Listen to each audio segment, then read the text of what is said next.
हरियाणा के युवाओं के लिए जो आरक्षण किया था बीजेपी जेजेपी ने, उसमें एक नौकरी लगा कोई?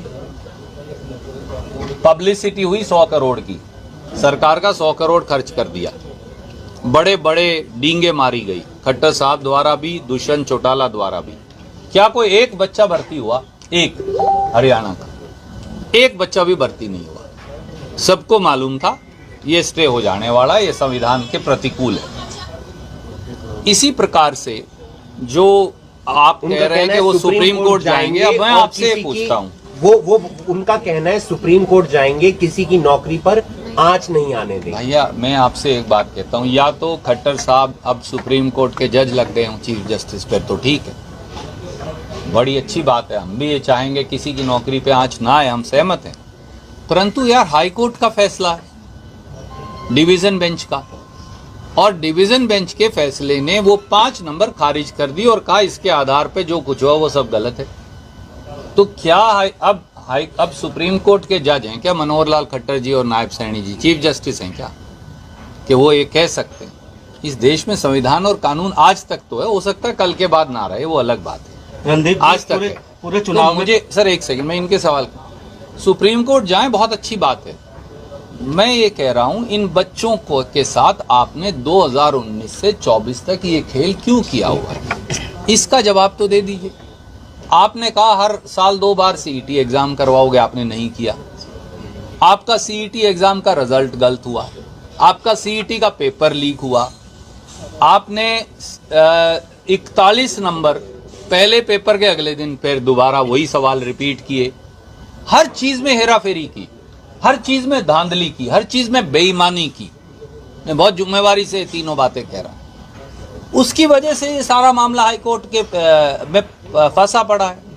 कसूरवार वो हैं जो राजगद्दी पर बैठे। 39 पेपर लीक हो चुके, चपड़ासी से लेकर, सीईटी से लेकर, एक्साइज इंस्पेक्टर से लेकर, एग्रीकल्चर इंस्पेक्टर से लेकर, आईटीआई इंस्ट्रक्टर से लेकर जज तक सारे पेपर हरियाणा में बिके। तो वो पर्ची और खर्ची कहां गई फिर? आज तक हर रोज खट्टर साहब नई एसआईटी बढ़ा देते थे जब वो मुख्यमंत्री थे।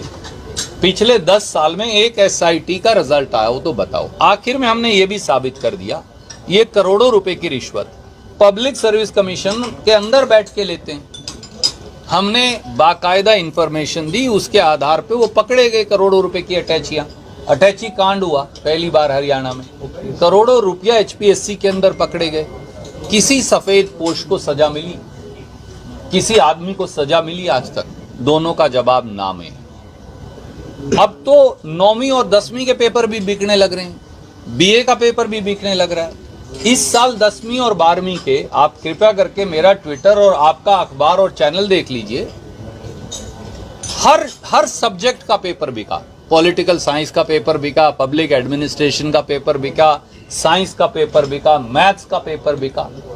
ये पेपर बेच सरकार है साहब, ये पर्ची खर्ची नहीं, ये पेपर बेच पैसा खा सरकार है। रणदीप जी, आप तो सत्ता में रहे हैं, पिछले 10 साल में, ये मेरा अनुमान है और मैं सब्जेक्ट टू करेक्शन है क्योंकि मैं गलत भी हो सकता हूँ, 1000 करोड़ रुपया एचएसएससी, एचपीएससी और कौशल निगम, इन तीनों ने बच्चों से पैसा ले लिया है और भर्ती हो नहीं रही।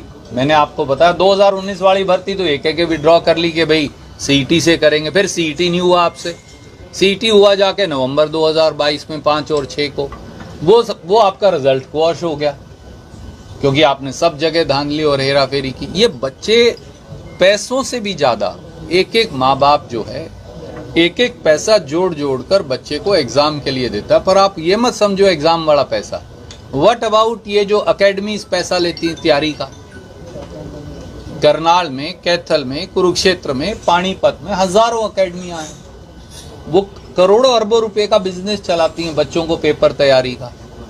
माँ बाप वो पैसा भी तो दे रहे हैं, वो कहाँ गया?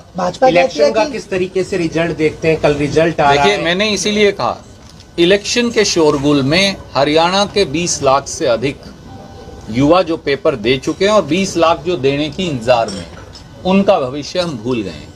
इसलिए आज मैं इलेक्शन की चर्चा आपसे नहीं करूंगा, मैं मेरे बच्चों के भविष्य की करूंगा जिसमें आप भी इंटरेस्टेड है, मैं भी।